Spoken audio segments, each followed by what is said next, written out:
নমস্কার সমস্ত দর্শক বন্ধুরা। আজকে আমি বিশেষ কতগুলো ভিডিও নিয়ে তোমাদের দেখাবো, যাতে সবাই অবগত হওয়া যায় বিভিন্ন ডিজাস্টার বা জাতীয় বিপর্যয়ের সাথে কিভাবে পরিবেশের জাতীয় বিষয় বিপর্যয় যেগুলো আসে, যেমন হচ্ছে ভূমিকম্প, আর যেমন হচ্ছে বাজ পড়া, তারপরে বা মানে ঝড়ে গাছপালা ভেঙে পড়লে, নানা রকম বিল্ডিং ভেঙে পড়লে কিভাবে নিজেকে রেস্কিউ বা উদ্ধার করা যায় সেই বিষয়ে কিছুটা আলোকপাত করব। আর সাথে সাথে দেখাবো যে গতকাল অর্থাৎ 2রা ফেব্রুয়ারি 2026 সালে পশ্চিম বর্ধমানে সারানপুর ব্লকের অন্তর্গত কালকে ন্যাশনাল ডিফেন্স ফোর্স অর্থাৎ ভারতীয় জাতীয় প্রতিরক্ষা মানে মানে বিপর্যয় প্রতিরক্ষা মানে বাহিনীর কীভাবে আমাদেরকে কতগুলো প্রশিক্ষণ দিয়ে আমাদেরকে সজাগ করলেন, কীভাবে নিজেকে রেস্কিউ করতে হয়, অন্যকে রেস্কিউ করাতে হয় বিপদের পরিস্থিতিতে, সেই সম্বন্ধে কতগুলো ভিডিও আমি আপনাদের সামনে তুলে ধরবো। যেমন হচ্ছে এছাড়াও কতগুলো, যেমন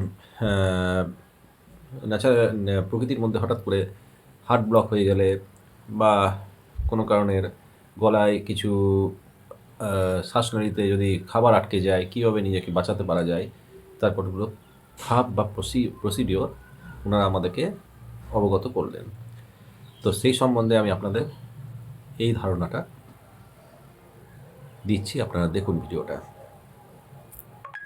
রাখবো যেখানে আমরা লোকেট করেছি, দেখুন কিভাবে রাখবে আর পজিশনটা কিভাবে হবে।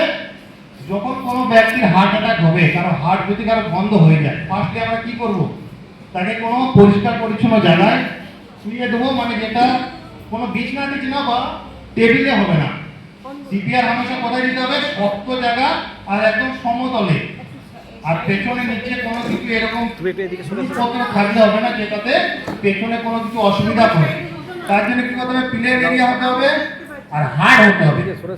সেখানে প্রথমে শুয়ে দেওয়ার পরে তার আগে কি করতে হবে, তার আগেও অনেক কিছু কাজ আছে, কিন্তু আমরা কি করছি টাইমের পাবন্দির জন্য আপনাদেরকে একটু তাড়াতাড়ি করছি। যদি আপনারা বলছেন যে এখনো লাঞ্চ করেননি, যদি আমরা পুরোটা বলতে চাইছি তাহলে কন্টিনিউ অনেক টাইম লেগে যাবে। তার জন্য আপনাদেরকে মেন যে প্রক্রিয়া সেটাকে দেখাচ্ছি, ঠিক আছে? যদি কারোর কোনো জিজ্ঞাসা থাকে, কোনো কিছু অসুবিধা থাকে, একবার হাতটাকে খাড়া করবেন, জিজ্ঞেস করতে পারেন, ঠিক আছে?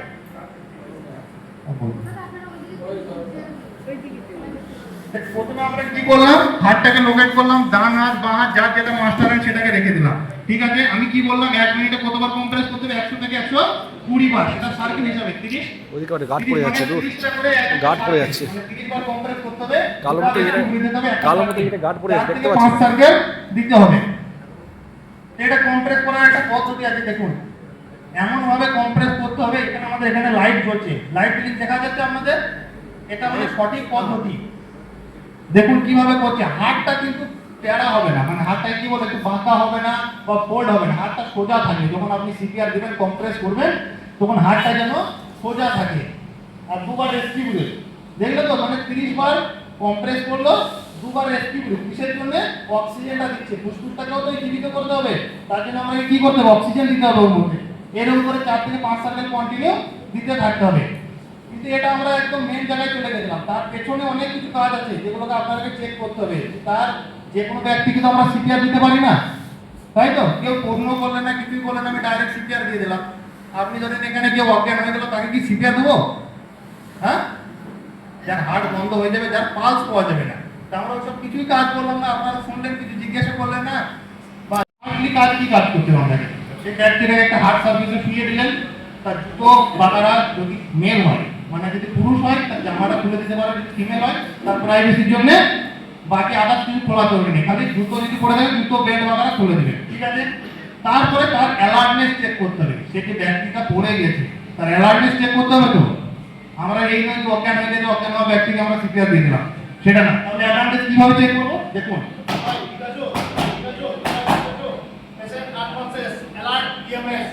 কি করলো, এ অ্যালার্ট চেক করলো, মানে ব্যক্তিটা বসে আছে না বেহোশ হয়ে আছে, মানে অজ্ঞান হয়ে আছে না অজ্ঞান হয়ে নেই। যদি কারো আমি কান, মানে কান বলে তো এটাকে, কান্দে যদি কারো জোরে জোরে একটু হাতে ধাপতি মারি বা যে কোনো জায়গায় যদি জোরে জোরে মারি, যদি সে ব্যক্তিটা বসে থাকে, মানে অজ্ঞান যদি না হয়, সে একটু নড়াচড়া করবে, তাহলে বুঝে যাবো যে আমরা কি এর সিপিআর এর দরকার নেই, কারণ যে ব্যক্তি জীবিত আছে একে হসপিটাল নিয়ে যেতে, হসপিটালে কিন্তু ওষুধপাতি ট্রিটমেন্ট যেগুলো করার ডাক্তার ওটা করবে। আমরা অ্যালার্টনেস চেক করার পরে দেখলাম যে ব্যক্তি কোনো অ্যালার্ট দিচ্ছে না, মানে কোনো রকম ভাবে রেসপন্স করছে না, তখন আমরা কি করব, ইএমএস কে কল করব। ইএমএস কি ইমার্জেন্সি মেডিকেল সার্ভিস, ওনাকে কল করব, যার নাম্বার কি 11 কত, নাম্বারটা কত, ইএমএস এর নাম্বার কে জানেন? ইমার্জেন্সি মেডিকেল সার্ভিসের নাম্বারও জানেন না? 100 নম্বর জানেন? তাকে কল করে পুলিশকে, অ্যাম্বুলেন্সের জন্য 102, ফায়ারের জন্য। এইসব নম্বর ইমার্জেন্সি নম্বরগুলো দরকার, খুবই জানা দরকার, কারণ যে কোনো রাস্তাঘাটে আপনারা তো এখানে কাজ করেন, তা আপনাদের এইসব নম্বর দরকার, খুবই দরকার। হ্যাঁ, তো এগুলো যে কি এই ইমার্জেন্সি নম্বর যদি না জানেন সেগুলো তো আপনি কল কিভাবে করবেন? যদি কোনো কিছু ইমার্জেন্সি হয়ে গেলে, এখানে আগুন যদি লেগে যায় তো কাকে কল করবেন আপনারা? সেগুলো হ্যাঁ 112 112টা কি হচ্ছে সব কিছুরই মানে একটাই নাম্বার 112, বাকি আদার্স ডিপার্টমেন্টের জন্য আলাদা আলাদা নাম্বার আছে, কিন্তু 112 তে কল করলে আপনি যদি ঘটনা সম্বন্ধে বলেন, রিপস টু রিপস মানে দুটো পাঁজরের যে হাড় আছে সে হাড়টাকে ধরে যাবেন, যেখানে জয়েন্ট হচ্ছে ওই জায়গাটা একটা ছোট্ট হাড় হবে, তার নাম কি জাইফয়েড ফসেট। ওখান থেকে 2 আঙ্গুল উপরে ওটা হচ্ছে আপনার হার্টের লোকেট, সেই জায়গাটা আপনি কি করবেন, আপনার ডান হাত কিংবা বাঁ হাত যেটা আপনার মাস্টার হাত সেটাকে ওই জায়গাটায় রাখবেন, আর সেকেন্ড হাতটা কি করবেন, ওটাকে দিয়ে লক করবে ভালো করে। একবার দেখো লক করাটা একবার দেখুন, এইভাবে লক করতে হবে সেকেন্ড হাতটা দিয়ে।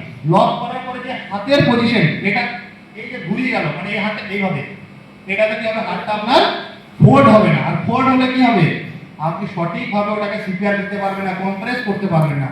আপনি একটা নরমাল ব্যক্তি যে মারা গেছে তাকে যদি আপনি সিপিআর দিতে যান, এই যে পাঁজরের হাড় এত সহজে দাববে না, এখানে মেনিকুইকে কিন্তু দেবে যাচ্ছে, কিন্তু ওখানে কিন্তু সহজে দাববে না, তার জন্য প্রচুর শক্তির প্রয়োজন হবে। তার জন্য আপনার হাতটা সোজা না থাকলে আপনি ঠিক মতো কম্প্রেস করতে পারবেন না। এর কম্প্রেস করার একটা নিয়ম আছে, আপনি এই না যে একদমই এত জোরে দাবিয়ে একদম নিচে একদম বলে পাঁজরের হাড় দুটোকে ভেঙে দেবে, এটা ঠিক না।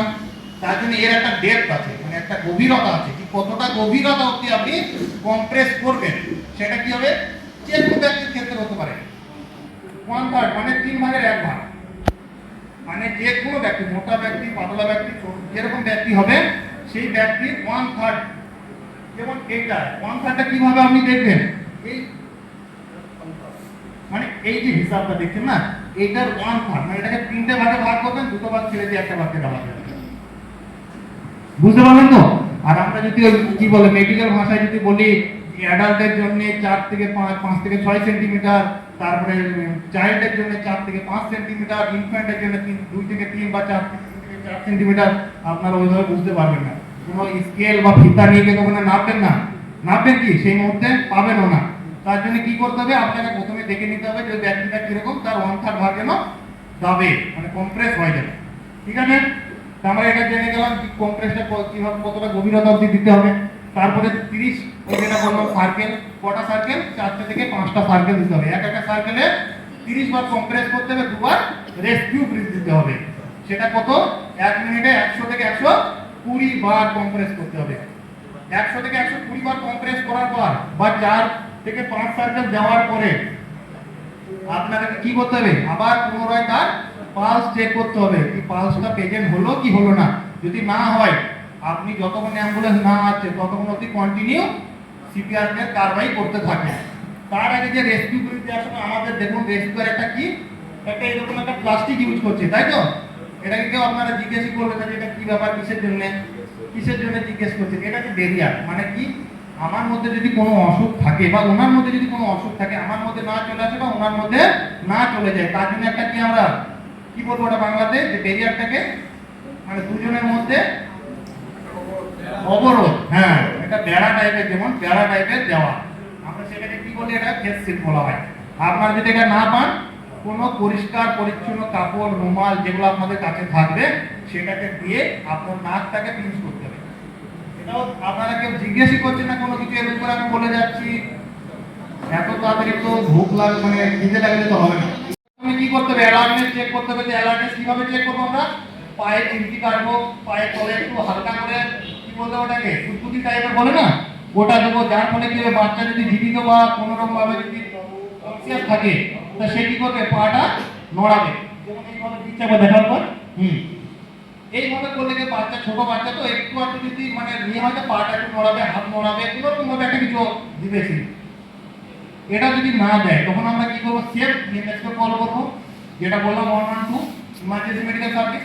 ওনাকে কল করার পরে পুরো ডিটেলস বলে ওখানে যেখানে আপনি যে জায়গাটায় দাঁড়িয়ে আছেন সেই জায়গাটার এক্সাক্ট লোকেশনটা বলবেন। তারপরে সেম পালস চেক করবো। তো কোন পালসটা চেক করবো আমরা, অ্যাডাল্টের আর চাইল্ডের জন্য কি বললাম, ক্যারোটিড পালস দুই সাইডে, কিন্তু ইনফ্যান্টের জন্য কি হবে, ছোট বাচ্চা গলা অব্দি হাত বা এই যে নেক গলা এটা কি হয়, ছোট হয় একদমই, এইভাবে হাত এখানে দিলেও আপনি পালসটা খুঁজে পাবেন না। তার জন্য ওর কাছের পালস কি পাওয়া যাবে তখন, ব্রেকিয়াল পালস। এটা কোথায় আছে আমাদের, এইখানটায়।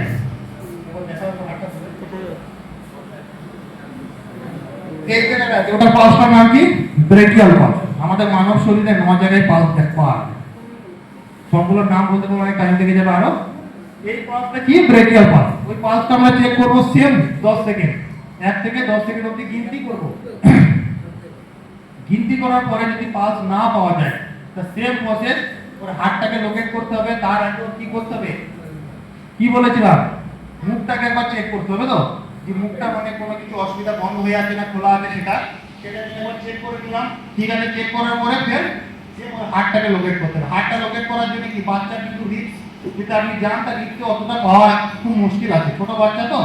তার জন্য কি করতে হবে, নিপল টু নিপল, মানে এই যে ছাতি আছে না, যেটাকে ছাতি বলি তো আমরা, এই ছাতিটার মাঝখানে যাবেন, ওইখানে পেয়ে যাবেন ওর হাত।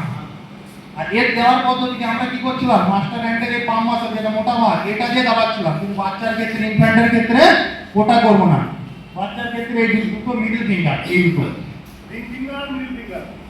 এই দুটো কিসের জন্য, এই দুটো লগভগ ইকুয়াল, মানে বরাবর প্রায়, একটু ছোট বড় হতে পারে, কিন্তু বাকি দুটোগুলো দেখেন সেগুলো বেশি আপ ডাউন হয়ে যাচ্ছে। এই দুটো প্রায় সমান, এই দুটোকে লিখতে হবে একদম সোজা হবে, এই দুটো একদম সোজা ভাবে, যেখানে আমরা হাতটাকে লোকেট করেছি সোজা ভাবে সেম তার বাই ওই 30 বার কম্প্রেস করতে হবে, 2 বার পাম্প দিতে হবে। এর ক্ষেত্রে কি রেস্কিউ ব্রিথ চলবে না, আমরা পুরো অক্সিজেন নিজের মধ্যে ধরে তারপর ওকে দিচ্ছিলাম, তো অ্যাডাল্ট আর চাইল্ডের জন্য। ইনফ্যান্টের ক্ষেত্রে হবে না, কিন্তু ইনফ্যান্টের যে কি বলে ফুসফুস, ওটা ছোট তো, ওটা যদি আমরা পুরো নিঃশ্বাসটা ওর মধ্যে দিতে হবে, ফুসফুসটা কেটে যাবে। তার জন্য কি করবো, পাপ দেবো। পাপ দেওয়ার পদ্ধতি কি আছে, নাক আর মুখটাকে নিজের মুখের মধ্যে নিতে হবে।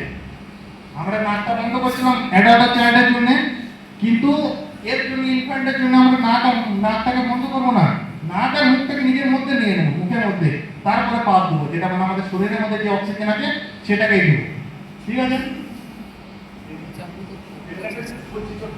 পাপ দেওয়ার কারণটা কি হচ্ছে, আমি যেখানে পুরো নালীটা কিন্তু ফেটে যাবে, সহ্য করতে পারবে না, এই জন্য আমরা পুরো মুখটা দিয়ে ভেঙে নেবো, মুখটাকে। আপনারা শ্বাস নেন, ছাড়লেন, এবার শ্বাস নেন, ছাড়েন। কোনটা চলে গেল, কোনটা আসতে গেল, যখন আমরা পাপ দেবো তখন আসতে যাবে, শ্বাসটা যাবে কিন্তু আসতে যাবে, বাচ্চার ক্ষতি হবে, ওই জন্য পাপ দিতে হবে। বুঝতে পারলেন সবাই? তাহলে ইনফ্যান্টের ক্ষেত্রে এইরকম খোলা রাখবেন, কিসের জন্য, যদি মুখের মধ্যে কিছু কি আটকে রাখে সেটা বেরিয়ে যাবে, মুখটাই বন্ধ রাখেন না বের হবে। এর নাক চোখ মুখ খালি আছে, এটা নাক চোখ মুখ খালি আছে। এই পদ্ধতিটা দেখুন কিভাবে হাতটাকে নিয়ে নাক মুখ চোখ সবগুলোকে খোলা রেখে ধরে আছেন। আর দেখুন এটা কিন্তু সামনে থেকে একটু নিচে দিকে ঝুঁকে থাকবে, এটা কিন্তু মারবো না জোরে জোরে, জাস্ট হালকা করে প্রেসার দিতে হবে আপনাকে পেটের দিকে, একটু জাস্ট প্রেসার, বুঝলেন তো? একদম বাচ্চা 1 বছরের ভিতরে এটা তো আমি যে কোনো জায়গায় যেভাবে খুশি সেভাবে কি করতে পারবো, ওই জন্য ওকে জাস্ট একটু হালকা প্রেসার দিয়ে সামনে দিকে, মানে প্রেসার দিয়ে পুশ করা,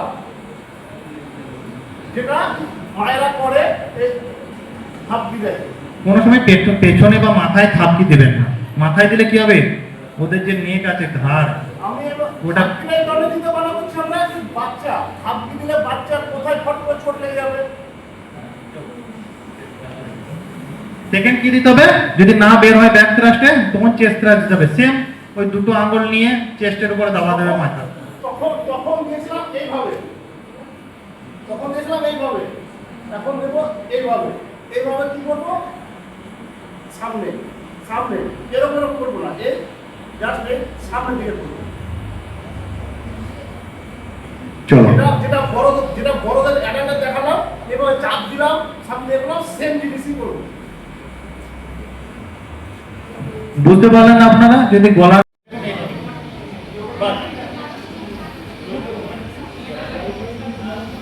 আবার যেটুকু বেঁচে থাকবে লাস্টে সেটুকু সেম একটা নাট লাগিয়ে দিলেন, গিট লাগিয়ে দিলেন লাস্ট। ঠিক আছে, দেখুন একটা একটা করে আরামসে খুলে দিয়ে দেখুন ওর উপরে দেখুন আরামসে একটা স্ট্রেচার তৈরি হয়েছে।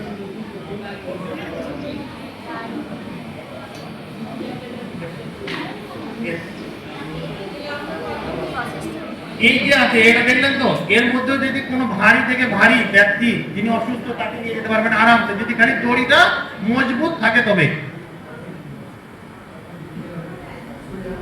কত তাড়াতাড়ি কত সহজে হয়ে গেল স্ট্রেচার। তখন কি নিয়েছেন উনি?